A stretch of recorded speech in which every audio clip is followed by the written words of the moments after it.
la deuxième édition que Dieu n'avait pas encore, c'est-à-dire que Dieu avait compris que le peuple avait encore besoin d'écouter encore des nouvelles choses. Je ne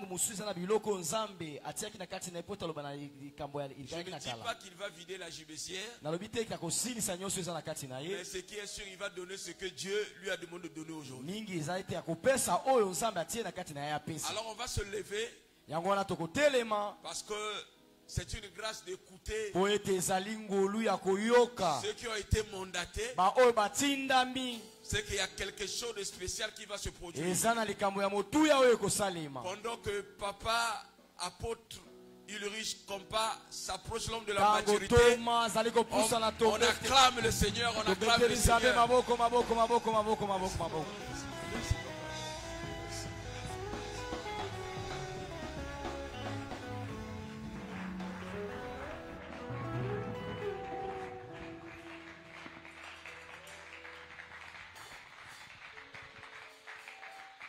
Merci.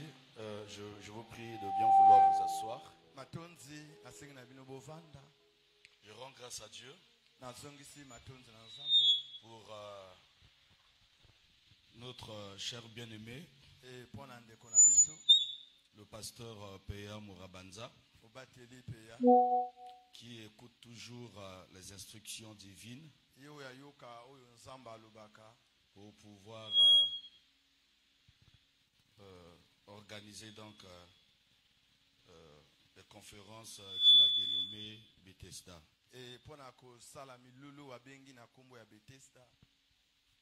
Il est vrai que j'étais parmi les orateurs lors de la deuxième édition.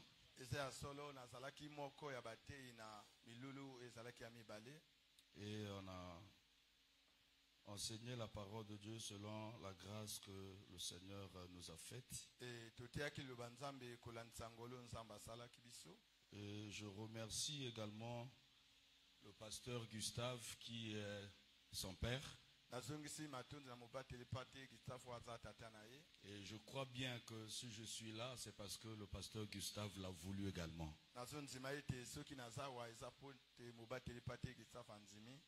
Je rends grâce à Dieu encore une fois de plus pour le patriarche Bafungisa. Papa Bafungisa, qui était là hier et qui sera avec nous durant ces moments de la conférence. Je bénis Dieu également pour le pasteur Denis Mbessa qui nous a prêché hier. Il m'a enseigné à l'Institut biblique. Et il aimait beaucoup les livres eschatologiques. Et quand il enseignait sur l'eschatologie, vous sentez que c'est sa matière. Et hier, il nous a enseigné, il nous a bénis par les vérités qu'il a puisées dans la parole de Dieu pour notre bien.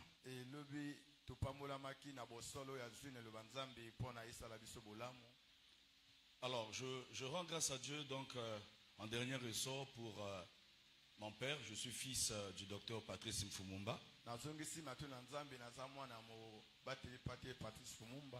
C'est lui qui m'a appris à lire les Écritures comme un ministre. Et je rends grâce à Dieu pour son appel et pour sa vie. Je bénis le Seigneur pour la présence des hommes de Dieu que vous êtes. Tous ceux qui sont ici, recevez mes remerciements. Je ne pourrais pas vous citer parce que vous êtes nombreux déjà. Et je crains de vouloir léser une personne. Le thème qui nous a été donné est celui des tuniques. Et ce thème nous dit ceci: n'ayez point deux tuniques. N'ayez point deux tuniques. Donc nous comprenons que le Seigneur veut que nous puissions avoir qu'une seule tunique. Et avant de continuer notre enseignement ou de commencer avec le vif du sujet, j'aimerais bien que nous puissions comprendre ce que c'est qu'une tunique. Une tunique, c'est tout simplement un habit. Mais elle se différencie des autres vêtements par rapport à son accoutrement. De façon simple, retenez qu'une tunique n'est qu'un habit. C'est son accoutrement qui lui donne le nom de tunique. Et la tunique dans la parole de Dieu a été cousue par des hommes qui ont reçu de Dieu l'intelligence par le Saint-Esprit afin de pouvoir coudre ce vêtement-là.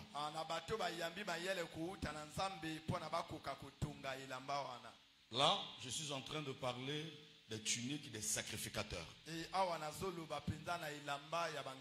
Les vêtements sacrés. Béthaliel, Oliab, tous ceux qui ont reçu de Dieu l'intelligence de confectionner ces habits-là devaient donc le faire pour Aaron et pour ses fils. Dans la parole de Dieu, nous voyons également Dorcas qui confectionnait des tuniques pour les veuves. Et ça, ce sont des tuniques ordinaires. Donc il y a des tuniques sacrées, des tuniques sacerdotales et des tuniques ordinaires. Cela est écrit dans Acte 9, verset 39. Vous verrez là-bas Dorcas étant plutôt, oui, Dorcas, Tabitha est en train de confectionner les tuniques. Les veuves sont allées appeler Pierre. Pierre est arrivé. Elle pleurait avec des tuniques que confectionnait Dorcas. Voilà.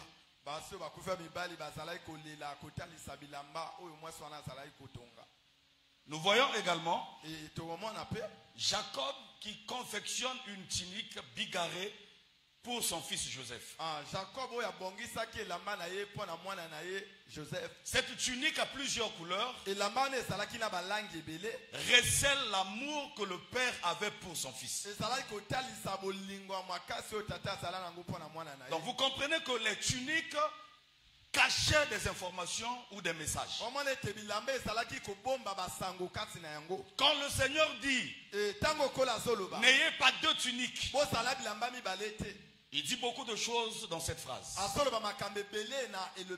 Et vous savez que le Seigneur ne plaisantait pas avec sa parole. Et chaque mot qui sortait de sa bouche avait une signification. S'il y a un prédicateur, s'il y a un serviteur de Dieu, modèle, fidèle, que nous devons nous inspirer de lui, c'est Jésus-Christ notre Seigneur.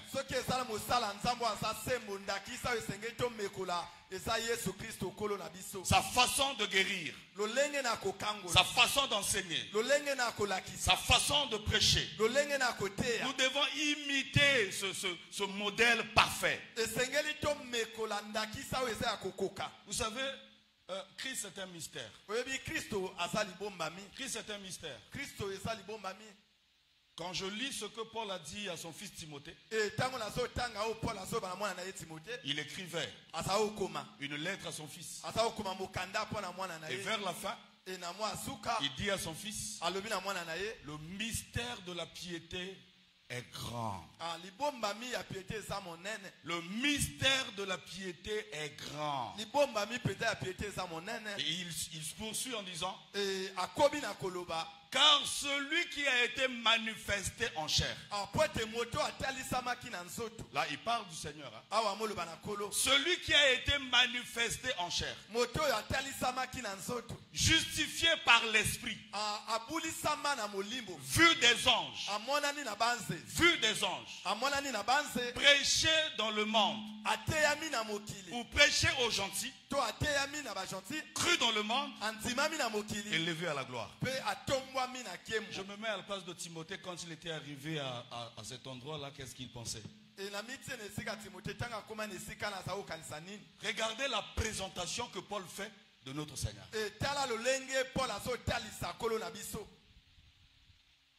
N'ayez pas de tunique. La tunique est un vêtement ou habit de dessous qui portaient les sacrificateurs. Pour ceux qui écrivent, la tunique est un vêtement ou un habit que portaient les sacrificateurs, notamment Aaron et ses fils, les anciens également, les hommes et les femmes ordinaires. J'ai notifié Tabitha qui confectionnait les tuniques. J'ai parlé également de Joseph qui avait une tunique bigarrée. Elle est un sous-vêtement collé au corps, si vous voulez que je le dise ainsi. Elle est un sous-vêtement collé au corps, couvrant ainsi la nudité de l'homme qui la porte. La tunique, elle est collée au corps. C'est un sous-vêtement. Elle est collée au corps. Nous pouvons voir cela dans Job chapitre 30, le verset 18. Job chapitre 30. Le verset 18. La parole du Seigneur nous montre que la tunique était collée au corps. Ce n'est pas un survêtement, mais un sous-vêtement. Job chapitre 30, le verset 18. Par la violence du mal, mon vêtement perd sa forme. Il se colle à mon corps comme ma tunique. Donc vous voyez que la tunique était un vêtement qui colle au corps, qui est juste au corps. C'était un sous-vêtement. Voilà. Maintenant, les tuniques des sacrificateurs étaient très différentes de celles des gens ordinaires. Le verset de base qui nous a été donné par l'organisateur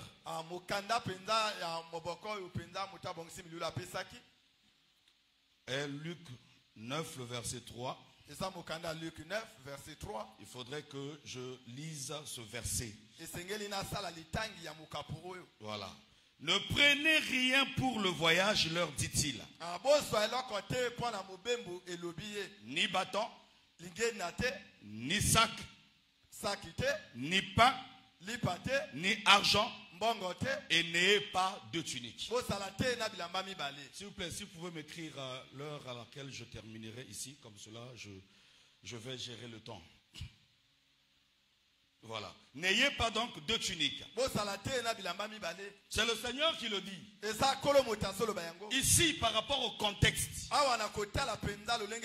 le Seigneur voulait que les disciples expérimentent cette fois-ci les enseignements qu'il leur a donnés. Il leur a dit que votre cœur ne se trouble point, croyez en Dieu et croyez en moi. Dans Jean 14, le verset 1er, il leur demande d'aller en mission. Il les envoie et il leur dit: n'ayez pas de tunique. Pourquoi? Parce que c'est lui-même qui va donc s'en charger de leurs besoins. Les vêtements de rechange, de quoi mettre sous la dent, où passer la nuit, et tout ce qui constitue leur provision par rapport à la mission. Jésus-Christ va donc s'occuper de cela. C'est comme cela qu'il leur interdit d'avoir deux tuniques. Et quand ils sont allés travailler, À leur retour ou à la fin de la mission, Jésus leur posa la question de savoir, quand je vous avais envoyé en mission et que je vous avais donné une interdiction expresse en vous disant, n'ayez pas ceci, ne prenez pas cela, avez-vous manqué de quelque chose? Ils répondirent, non Seigneur. Ça veut dire que le Seigneur a pris soin de ses apôtres parce qu'il est celui qui prépare la veuve de Sarepta avant d'envoyer le prophète. Donc quand il dit allez, il sait où vous allez et il vous dévance dans sa présence. Donc quand il leur disait allez, il avait déjà la connaissance des maisons qui vont les recevoir. Et il avait déjà préparé les cœurs des gens qui devaient prendre soin d'eux. Donc le message ici, par rapport au contexte, les hommes de Dieu qui sont appelés de Dieu devraient savoir que Jésus-Christ prendra soin d'eux, quelles que soient les difficultés apparentes. Même quand tu manques de quoi manger, que ton cœur ne se trouble point. Crois en Dieu et crois en Jésus. Parce que celui qui t'a appelé est avec toi. Celui qui t'a appelé est devant toi. Celui qui t'a appelé est derrière toi. Celui qui t'a appelé est à tes côtés. Il ne te laissera jamais. C'est comme cela qu'il a dit, n'ayez pas de tunique. N'ayez pas de tunique. Mes chers frères en Christ et sœurs en Christ, le Seigneur est clair dans ses propos. Donc il voulait donc que les apôtres puissent avoir confiance. Donc il a enseigné, ils doivent maintenant passer à la véracité de la parole. Ils doivent maintenant expérimenter l'enseignement du Seigneur.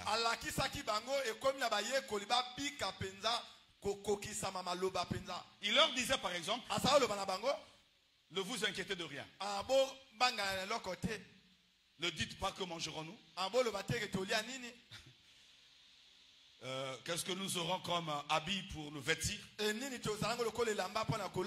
Ne posez pas toutes ces questions-là. Vraiment, ne vous inquiétez pas. Alors, il était obligé de les enseigner dans la pratique. Et c'est pour cela qu'il leur a demandé de ne pas avoir de tunique. Il a dit encore quelque part, la maison qui vous reçoit, déclarez une bénédiction sur elle, demeurez-y. Il avait dit encore un jour aux disciples, aux disciples de Jean, quand ces derniers lui ont posé la question de savoir pourquoi jeûnons-nous et tes disciples ne jeûnent-ils pas? Et tes disciples ne jeûnent pas. Jésus leur dira, est-ce que les amis de l'époux peuvent être dans l'affliction alors que l'époux est avec eux? C'est ça. Donc si Christ est là, tu peux t'affliger par rapport aux épreuves, par rapport à la mission, parce que lui, il veut t'éprouver. Mais quand le Seigneur veut t'élever, veut te bénir, tu ne connaîtras pas toutes ces choses. Comprenez ce que je veux dire? Hier, le patriarche a dit qu'on aura la bénédiction, on aura aussi les tribulations. Je suis en train de dire que quand le Seigneur décide de te donner de quoi manger, personne et rien ne pourra l'empêcher de le faire. Voilà le message selon le contexte. Selon le contexte du verset. C'est ce que le Seigneur avait dit. Maintenant, la leçon à tirer, parce que nous devons faire un rapprochement avec notre génération. S'il faille considérer ce verset de façon crue, Jésus dit, n'ayez pas de tunique. Cette parole nous concerne aussi. Cela veut dire que tous les pasteurs appelés de Dieu doivent vendre tous leurs vêtements et garder une seule chemise, un seul pantalon.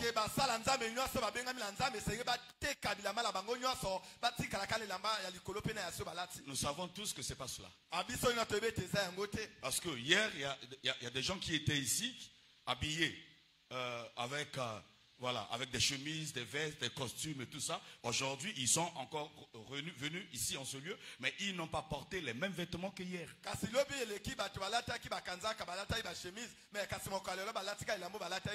S'il faille être rigoureux,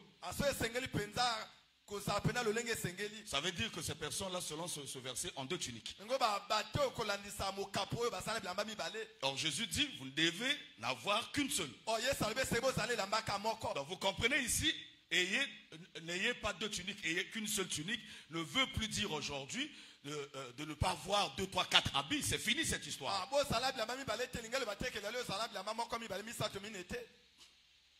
C'est fini. Parce que si c'est vraiment cela, la leçon que nous devons tirer, personne ne devait avoir 2 habits. Tous les pasteurs appelés de Jésus doivent vendre tous leurs habits et rester qu'avec une seule chemise, une seule veste.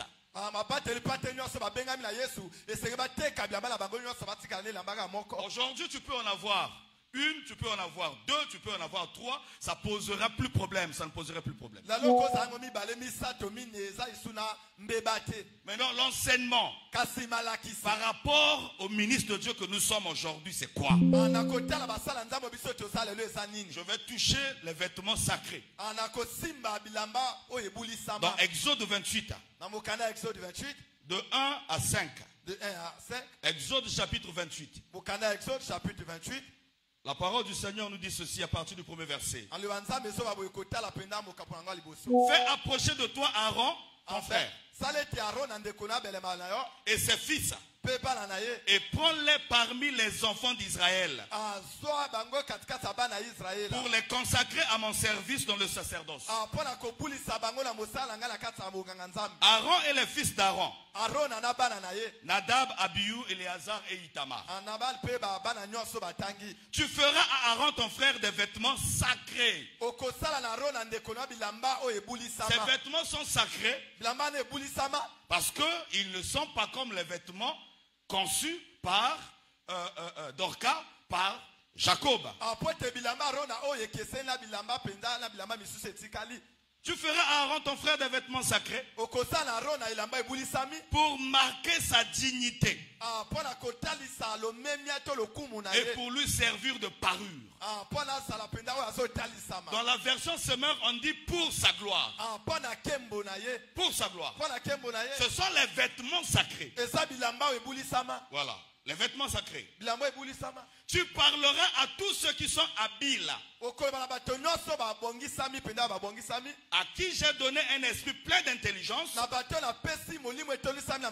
et ils feront les vêtements d'Aaron afin qu'ils soient consacrés et qu'il exerce son sacerdoce. Laisse-moi continuer, après tu vas interpréter. Et qu'il exerce mon sacerdoce. Voici les vêtements qu'ils feront: un pectoral, un éphod, une robe, une tunique brodée, une tiare et une ceinture. Ils feront des vêtements sacrés à Aaron ton frère et à ses fils afin qu'ils exercent mon sacerdoce. Le verset 5. Ils emploieront de l'or. Voilà ce qu'on va mettre dans la tunique, dans les vêtements sacrés. Ils emploieront de l'or, des étoffes teintes en bleu, en pourpre, en cramoisi et de fin lin. Notez déjà rapidement que l'or ici revêt la divinité. L'étoffe teinte en bleu, la couleur bleue, c'est le ciel, c'est la gloire céleste. Une pourpre, c'est la royauté, l'autorité. Voilà. Et le cramoisi qu'on a mentionné ici, c'est l'amour de Dieu, la miséricorde et le pardon qu'il accorde aux pécheurs. Voilà l'enseignement que cachait les vêtements que portait le souverain sacrificateur.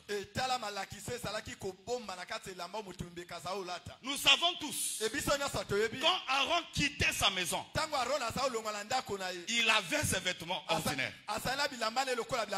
Quand il arrive au tabernacle, Moïse doit le laver.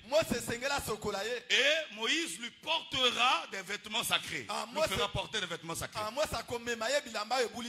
Donc, le service de Dieu, en leur temps, sans ce vêtement-là, tu ne peux pas le servir. Quand vous continuerez la lecture, vous verrez que Dieu est en train de dire à Moïse qu'il doit porter ses vêtements pendant le travail de peur de mourir.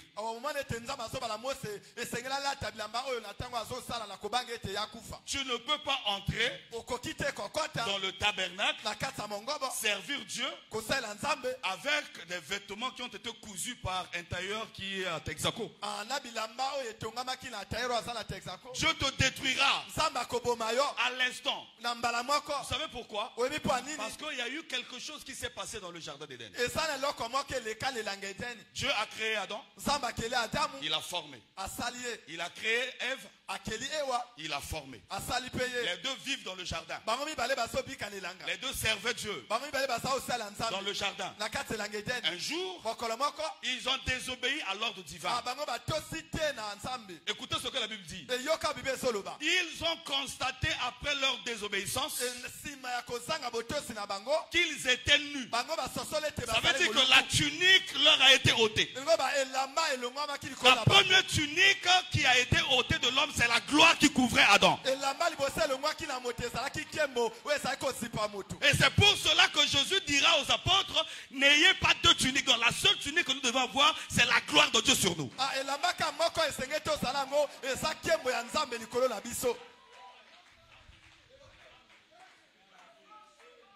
N'ayez pas de tunique. Merci papa. Parce que avant le péché, les deux ne pouvaient pas constater leur nudité, c'est-à-dire il y avait quelque chose qui les couvrait.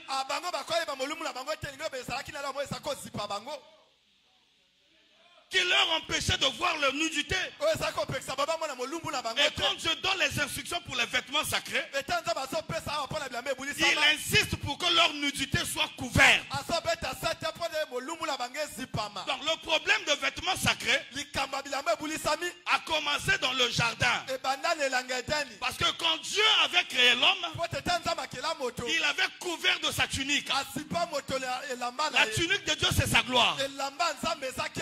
Vous pouvez interroger Ézéchiel, il vous dira, j'avais vu la robe de Dieu couvrir le temple et le temple était rempli de sa gloire. Donc la tunique de Dieu, c'est la gloire de Dieu. Donc on nous interdit par le Seigneur d'avoir deux puissances. Tu ne dois pas mélanger. Tu ne dois pas mélanger. Jésus nous a dit ceci. Il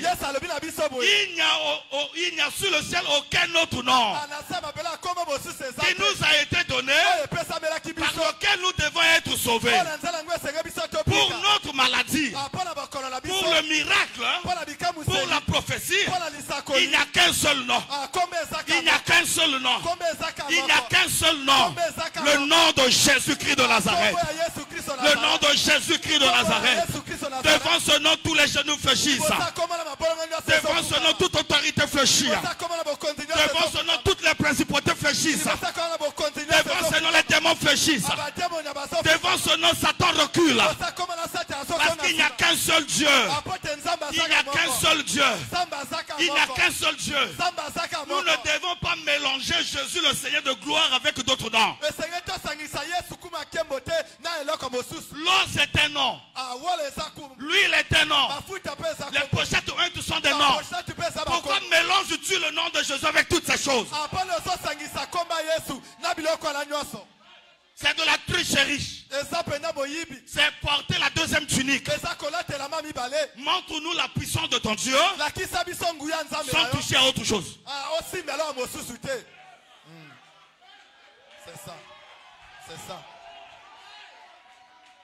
Ça, ce sont des puissances parallèles. Et à cause de notre comportement, Et la tine ezaleli na biso. les mbikoudi se sont introduits dans notre milieu, on n'arrive pas à les détecter. Abamandonda bakoti na besika na biso toso koyeba bango te. On n'arrive pas à les détecter. Toso koyeba bango te. Parce que nous avons falsifié, nous avons mélangé.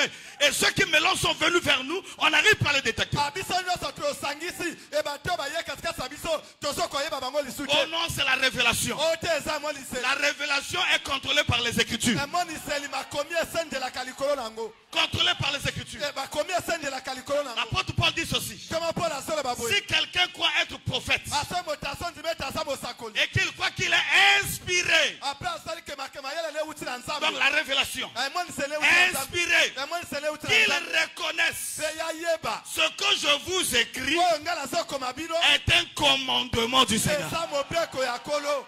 Ta révélation ne peut pas dépasser le commandement. A mo liseli ko e buka pendate mobeko. Qui te révèle ces choses? Na la so teli so makambo wana. Le Saint-Esprit. Molio mosatu. Il n'y a pas de souci. Likambo esate. Mais Jésus a dit ceci concernant le Saint-Esprit. Mais yes aleba bona oyo teli molio Quand mosatu. il viendra, Tango ya koyaka. il ne parlera pas de lui-même. Akoloba na ye moko Il te. parlera de moi Akoloba na nga. et il prendra ce que je vous ai déjà dit, il vous le rappellera. Akosonga na yebisa bino pa akosongisa bino yango. Comment toi tu fais des choses qui ne sont pas scripturaires?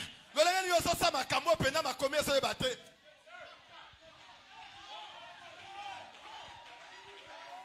Qui t'a envoyé? Na la tinzi yo. Parce que celui qui est envoyé de Dieu dit les paroles de Dieu. Apote moto atina mi na nzambe aloba kama aloba oyo uti na nzambe.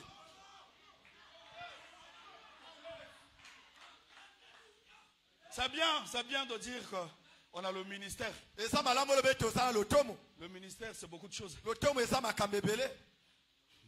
Tu ne peux pas voir le ministère et rougir devant les Écritures. Oko salate na lotomo pe ozo yima yima libosa makomi. Parce que quand le Seigneur te donne le ministère, c'est la parole qu'il t'a donné. Atango kola so pesa lotomo eza maloba pesi yo. Quand il appelle Moïse, il lui donne la parole. Tanga bengi mo sa pesi mo se maloba. Je reviens sur Exode 28. Na songi na mokana exode. Dieu dit à Moïse, Samba lobi na Mose. je dis à Moïse, Samba lobi na Mose. appelle Aaron et ses fils. Benga rona na bana na ye. Vous comprenez, mes chers frères? Ozo so sa bande kuranga. Excusez-moi de vous tutoyer parce que nous sommes dans la famille. Ah toza na kasa libota. Nous sommes une famille. Toza libota. Je sais qu'il y a des pères, des aînés. Na Vraiment, ebete. comprenez mon langage, c'est pour Papa, faciliter l'expression. Abo sosole le benanga. Parce que si je vais m'embrouiller dans les vous, les tu et tout ça, ça va embrouiller un peu ce que j'ai déjà prévu. Amen. Amen. Permettez, ce n'est pas de l'impolitesse. Ok. Comment, papa? Ah, ok, merci beaucoup, papa. Super, super. Dieu dit à Moïse, Samba lobi na Mose. toi appelle Aaron. Yo benga rona. Est-ce que vous me suivez? Ozo nanga. C'est pas Dieu qui appelle Aaron. Esa nzambe te motaso benga rona. Dieu parle à Moïse. Samba lobi na Mose. Et c'est Moïse qui appelle Aaron. E komi Mose motamo benga rona. Et ses fils. Pena bana na ye. Et ce message ou bien cette image veut dire quoi? Ah elini ngole ngela kisa nini? Moïse avait dit un jour, Mose makomo aloba. Dieu suscitera du milieu de vous Ansamba kobimisa katikati na bino. un prophète comme moi. Amosakoli lokola nga. Et nous savons tous comme c'est une conjonction de subordination Abisa tobi lokola eza lokola lokeso kokana. qui vient comparer la proposition subordonnée à la proposition principale. Qui vient comparer la proposition subordonnée à la proposition. Dieu suscitera du milieu de vous comparer la frère Moïse dit un prophète comme moi. Du milieu de vous comparer